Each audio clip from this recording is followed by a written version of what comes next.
When my friend Mark invited me to visit him in his new hometown of Ravenscroft, I hesitated at first.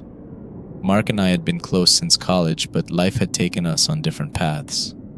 He'd moved to this small, out-of-the-way town in the middle of nowhere, while I stayed in the city, wrapped up in the grind of daily life. His messages had grown infrequent over the past year, but when I received his latest invitation, something in his tone caught my attention. "It's been a while, and this place is different. You should come visit. There's something I need to show you," Mark had said over the phone, his voice carrying a strange mix of excitement and unease. Curiosity got the better of me, and a week later I found myself driving down a narrow, winding road toward Ravenscroft.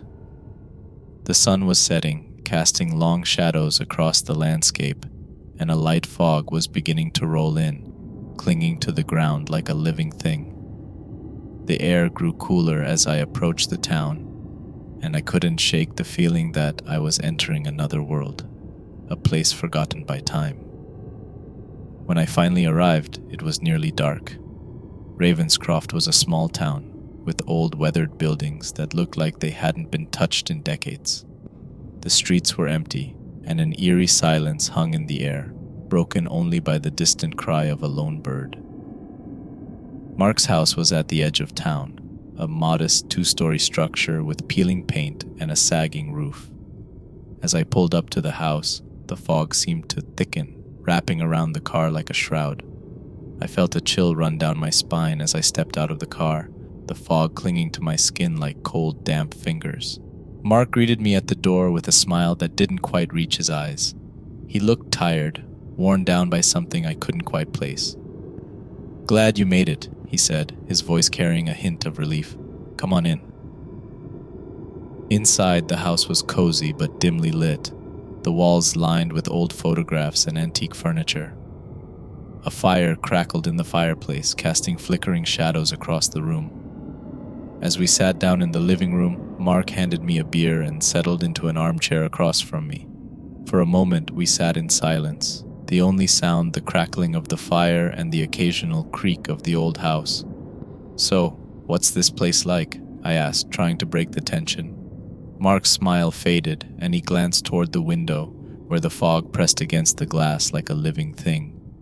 "Ravenscroft is strange," he said slowly. "There's something about this town, something I can't quite explain.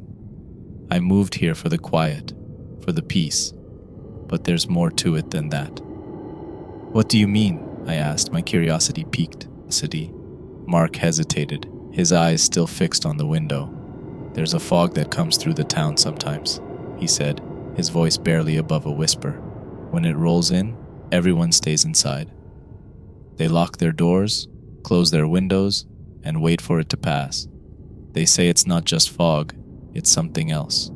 Something that brings with it things." A shiver ran down my spine, but I forced myself to stay calm. "What kind of things?" Mark looked at me, his eyes filled with a mix of fear and uncertainty. "I don't know for sure. People say they've seen shapes in the fog, heard voices calling their names, felt things watching them. Some have even disappeared, never to be seen again. The town has lived with it for generations, and they've learned to stay away when it comes." I felt a cold knot of fear form in my stomach. "Why didn't you tell me this before I came?" "I didn't want to scare you off," Mark admitted. "But I needed someone else to see it, to believe me. The fog is coming tonight. I wanted you to be here when it does." As the evening wore on, the fog outside continued to thicken. It pressed against the windows like a living entity, swirling and churning in the dim light. The once cozy atmosphere of the house had shifted, the warmth of the fire doing little to chase away the growing chill that seemed to seep into my bones. Mark and I sat in the living room, nursing our beers in silence. Every now and then, Mark would glance toward the window, his expression tense, as if expecting something to appear in the fog at any moment. The clock on the mantel ticked loudly in the quiet room, each passing second heightening my sense of unease. Finally, unable to bear the tension any longer, I spoke up. "So, what happens when the fog comes?" I asked, my voice sounding too loud in the otherwise silent room. Mark didn't answer right away. Instead, he got up from his chair and walked over to the window, peering out into the night. The fog was so thick now that I could barely see the outline of the trees in the yard. "When the fog comes," Mark said slowly, "it brings things with it. I don't know what they are, but they're not human. You can hear them moving out there, whispering, calling to you. They try to lure you outside, but you can't go. No matter what you hear, no matter what you think you see, you have to stay inside." A chill ran down my spine, and I glanced nervously at the window. The fog seemed to be watching us, waiting for something. "And if you do go outside?" I asked, my voice barely above a whisper. Mark turned to face me, his expression grim. "If you go outside, you might not come back." I swallowed hard, the fear in my stomach twisting into a tight knot. This wasn't the relaxing visit I had expected. The thought of being trapped in this house, surrounded by a fog filled with God knows what, was enough to make me want to pack up and leave right then and there. But something held me back. Maybe it was curiosity, or maybe it was the fear of what might happen if I tried to leave. Either way, I knew I couldn't just walk away from this. "I think it's starting," Mark said suddenly, breaking into my thoughts. I followed his gaze to the window. The fog outside was swirling faster now, the tendrils of mist moving with an almost deliberate intent. And then I heard it. A soft, distant whisper, barely audible over the sound of the wind. At first I thought it was just the wind playing tricks on my ears. But as the minutes passed, the whispering grew louder, more distinct. It was a chorus of voices, speaking in hushed tones that I couldn't quite make out. They seemed to be coming from all around us, as if the fog itself was alive and speaking to us. Mark's face had gone pale, and he quickly turned away from the window, drawing the curtains closed with shaking hands. "We need to stay away from the windows," he said, his voice trembling. "It's starting." I nodded, my heart pounding in my chest as I followed Mark away from the windows. We moved to the center of the room, as far from the doors and windows as possible. Mark picked up a flashlight from the coffee table and handed it to me. "In case the power goes out," he explained. The whispering outside grew louder, more insistent. I could feel the sound reverberating in my bones, a low humming vibration that made my skin crawl. And then, through the chorus of voices, I heard something that made my blood run cold. It was my name. At first, I thought I was imagining it. But then I heard it again, clearer this time. It was a voice calling my name from outside, a voice that sounded eerily familiar. "Mark," I whispered, my voice trembling. "Did you hear that?" Mark nodded, his face grim. "It's starting to call to you. You have to ignore it. Whatever you do, don't respond." I felt a wave of panic wash over me. The voice was so familiar, so convincing. It sounded like someone I knew, someone I trusted, but I couldn't quite place it. The whispering grew louder, the voices overlapping in a cacophony of sound that filled the room. The air grew colder, the fog pressing against the walls as if it were trying to seep inside. And then I heard the voice again. This time it was clearer, more distinct. It was the voice of my mother calling my name in a tone of concern.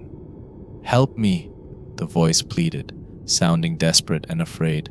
"Please come outside, I need you." I froze, my heart racing.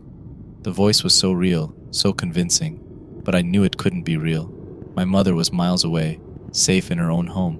She couldn't be here. But the voice continued, growing more insistent. "Please help me. I'm outside, I'm lost." I looked at Mark, my eyes wide with fear.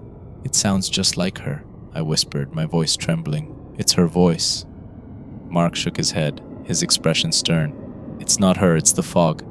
It's trying to lure you outside. You can't listen to it." But the voice was so convincing, so desperate. I felt an overwhelming urge to go to her, to help her. My body moved on its own, taking a step toward the door. "Stop!" Mark shouted, grabbing my arm and pulling me back. "It's not real! Don't listen to it!" The voice outside grew more frantic, more pleading. I could hear the sound of footsteps on the porch, the doorknob rattling as if someone was trying to get in. "Please let me in," the voice begged. "I'm scared." I felt a cold sweat break out on my forehead. The voice was so real, so familiar. I had to help her. I had to let her in. But Mark's grip on my arm tightened, and he pulled me back to the center of the room. "You can't go out there," he said, his voice firm. "It's not real, it's just the fog." I nodded, trying to shake off the fear and confusion that clouded my mind. The voice outside continued to plead, to beg, but I forced myself to ignore it. Minutes passed, and the whispering outside began to fade, the voices growing quieter until they were nothing more than a distant murmur. The fog outside seemed to retreat, pulling away from the house and dissipating into the night. Finally, the house was silent once more. The only sound the crackling of the fire and the ticking of the clock on the mantel. Mark let out a long, shaky breath and released his grip on my arm. "It's over," he said, his voice filled with relief. "For now." I nodded, still shaken by the experience. The voice had been so real, so convincing. I couldn't shake the feeling that something had been out there, something that knew me, knew my deepest fears and desires. "What was that?"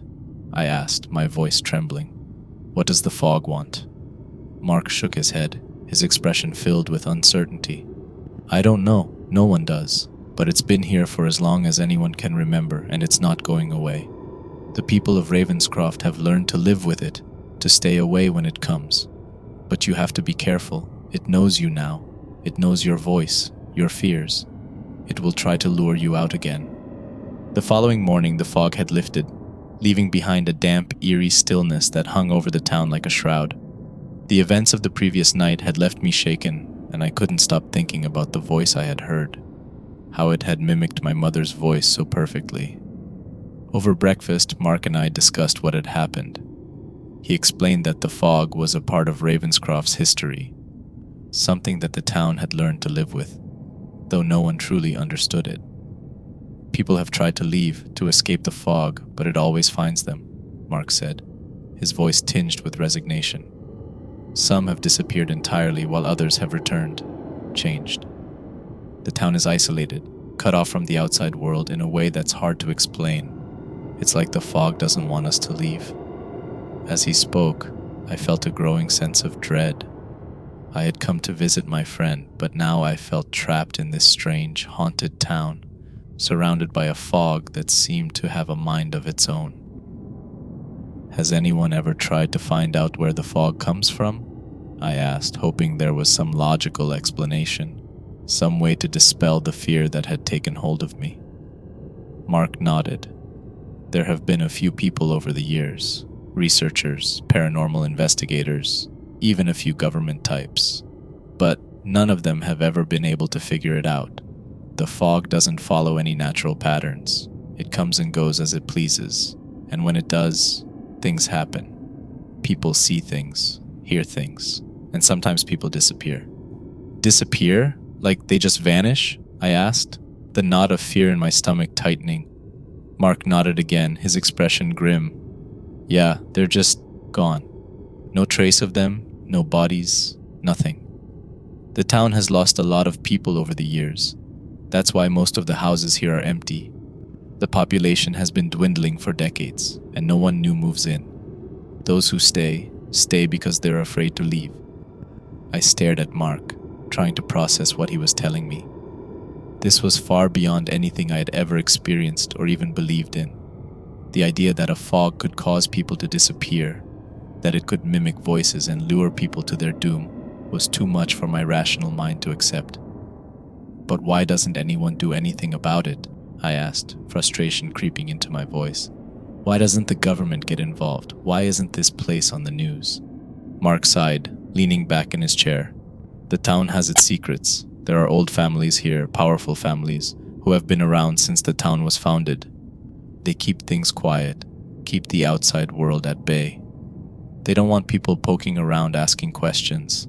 They've learned to live with the fog, to stay away from it, and they expect everyone else to do the same." I felt a wave of hopelessness wash over me.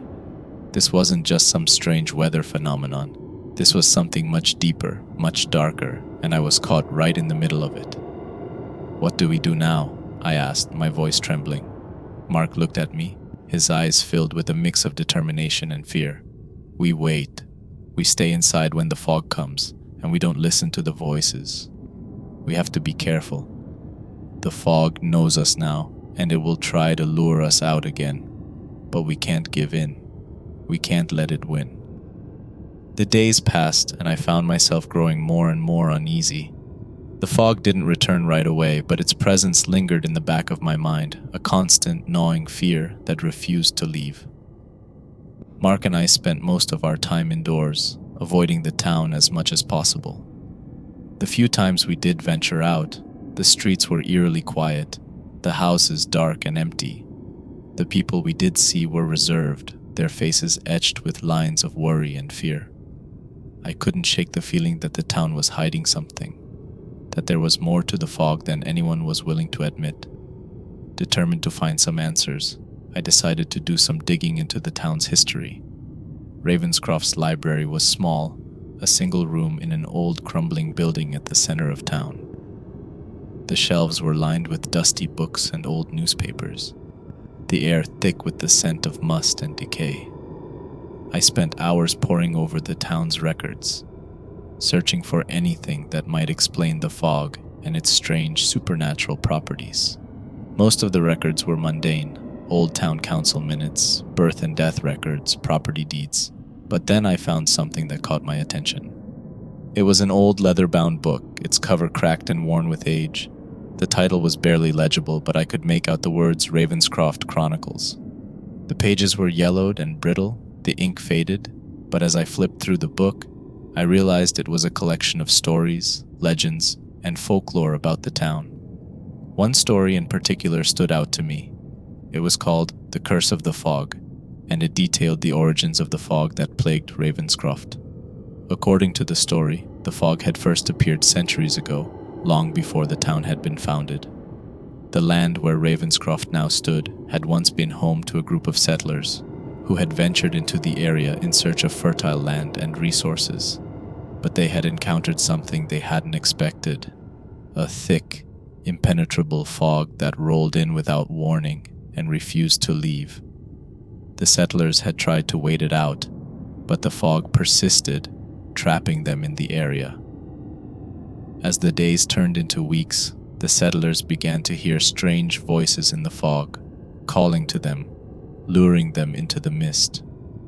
Some of the settlers claimed to have seen dark shapes moving through the fog, creatures with glowing eyes and twisted forms. Desperate to escape, the settlers had tried to leave the area, but the fog followed them, surrounding them, trapping them. One by one, they began to disappear, taken by the fog and never seen again. In a final desperate attempt to break free, the remaining settlers had performed a ritual, calling upon ancient forces to banish the fog. But the ritual had gone wrong, and instead of banishing the fog, they had bound it to the land, cursing it to return again and again, forever tied to the area. The settlers had perished, but the fog remained, returning periodically to claim new victims. Over the centuries, the town of Ravenscroft had grown up around the cursed land, the fog becoming a part of the town's history and identity. As I read the story, a sense of dread settled over me. The fog wasn't just a natural phenomenon. It was something ancient, something powerful, and it had been tied to Ravenscroft for centuries. I closed the book, my hands trembling. The story had confirmed my worst fears. The fog was real and it was dangerous, and now I was trapped in its grip. The following days were tense and filled with a growing sense of dread. Mark and I knew that the fog would return, and we could only wait, hoping that we would be able to resist its lure when it did. The townspeople seemed to sense that something was coming as well. They moved through the streets with a sense of urgency, their faces filled with fear and resignation. Doors and windows were sealed shut, and the town seemed to hold its collective breath, waiting for the inevitable. One evening, as the sun dipped below the horizon, the fog began to roll in once again. It was thicker this time, darker, and it moved with a deliberate, almost malevolent intent. The air grew colder, the wind picking up as the fog pressed in around the town. Mark and I sat in the living room, the curtains drawn tight and the doors locked. The fog was already swirling outside, pressing against the windows, and I could feel the same sense of dread I had felt the first time it had come. The whispering began almost immediately, soft at first but growing louder and more insistent as the minutes passed. The voices seemed to come from all directions, overlapping in a chaotic chorus that filled the room. I could hear my name being called over and over in a voice that sounded like my own. It was pleading, desperate, and I could feel it tugging at me, trying to pull me toward the door. "Stay away from the windows," Mark warned, his voice tense. "Don't listen to it." I nodded, trying to block out the sound of the voices, but they were so convincing, so real. It was as if the fog knew exactly how to get under my skin, how to exploit my deepest fears and desires. As the night wore on, the fog seemed to grow stronger, more aggressive. The whispering voices became more frantic, more demanding, and I could feel the walls of the house vibrating with the force of the fog's presence. And then, just as before, I heard the voice of my mother, calling my name from outside. It was so real, so convincing that for a moment, I almost believed it was really her. "Help me," the voice pleaded, filled with fear and desperation. "Please let me in." I froze, my heart pounding in my chest. The voice was so real, so familiar. I had to help her. I had to go to her.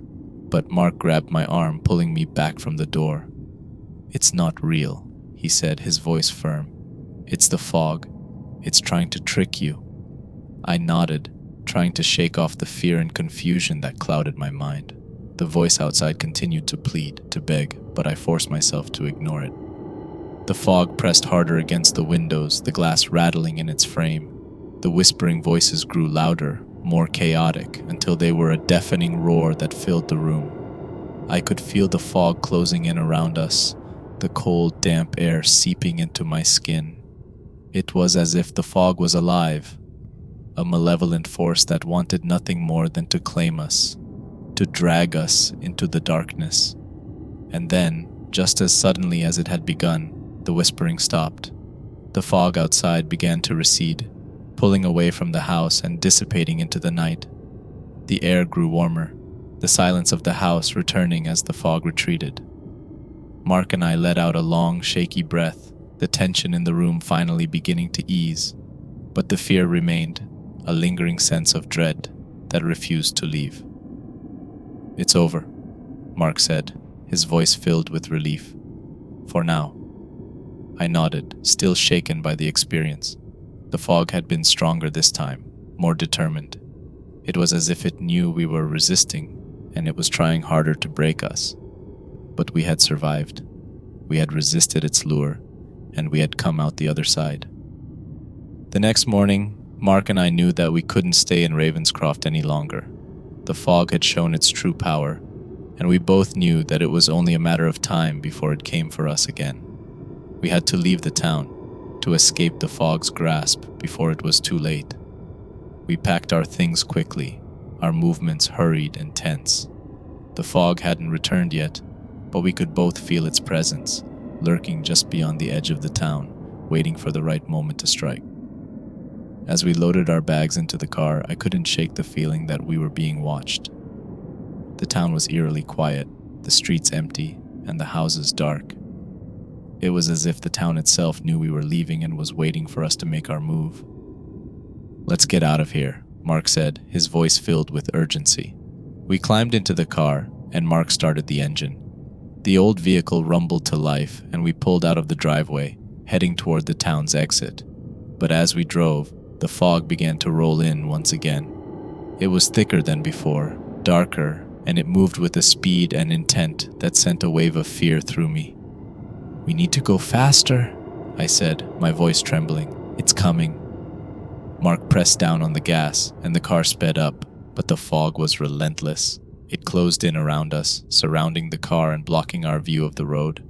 The whispering began again, louder and more insistent this time. The voices were no longer just calling our names. They were screaming, shouting, demanding that we stop. The car's headlights barely cut through the thick mist, and Mark struggled to keep the car on the road.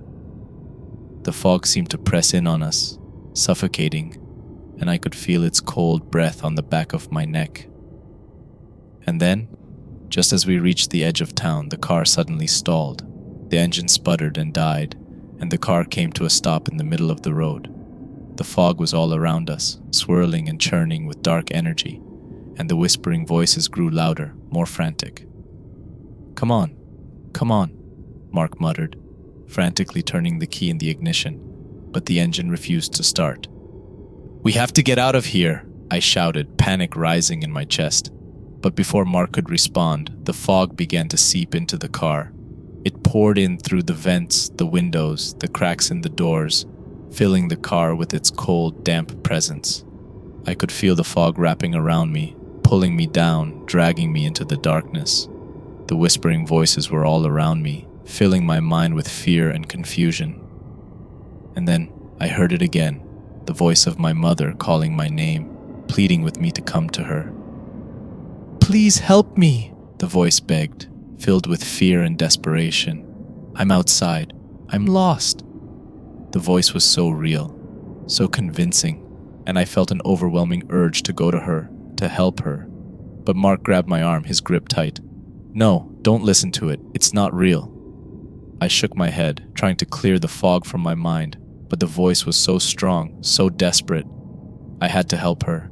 I had to let her in. With a final desperate effort, I reached for the door handle, ready to open the door and step into the fog.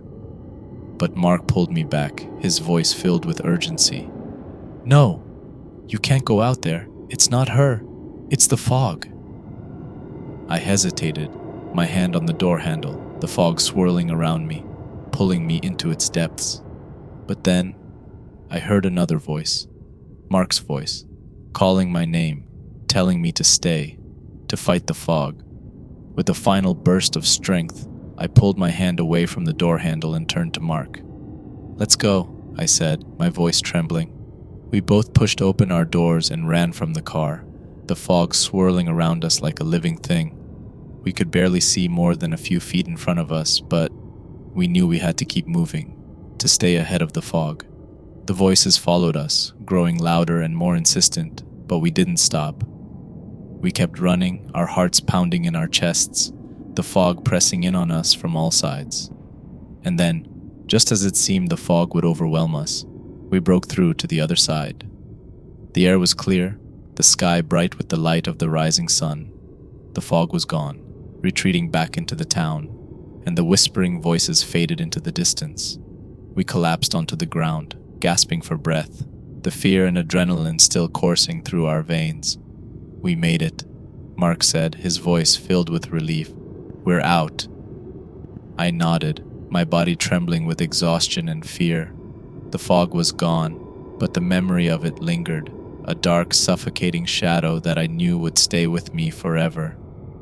We didn't stop till we were miles away from Ravenscroft, until the town was nothing more than a distant memory, a dark smudge on the horizon. Mark and I never spoke of the fog again, never mentioned the voices or the terror we had experienced. But the fear stayed with us, a haunting memory that refused to fade. I left the town and returned to my life in the city, but I couldn't shake the feeling that the fog was still out there, waiting, lurking in the shadows. Every time the weather turned foggy, I felt a wave of fear wash over me, the memory of Ravenscroft and the fog that haunted it flooding back. I don't know what the fog was or why it targeted us. I don't know if it will ever return, or if it's still out there, waiting for its next victim. But I do know one thing. I'll never forget the fear I felt, the voices I heard, and the darkness that threatened to swallow me whole. The fog of Ravenscroft was more than just a natural phenomenon. It was something ancient, something malevolent, and it left its mark on me in a way that I'll never be able to erase. And as long as I live, I'll never set foot in that town again.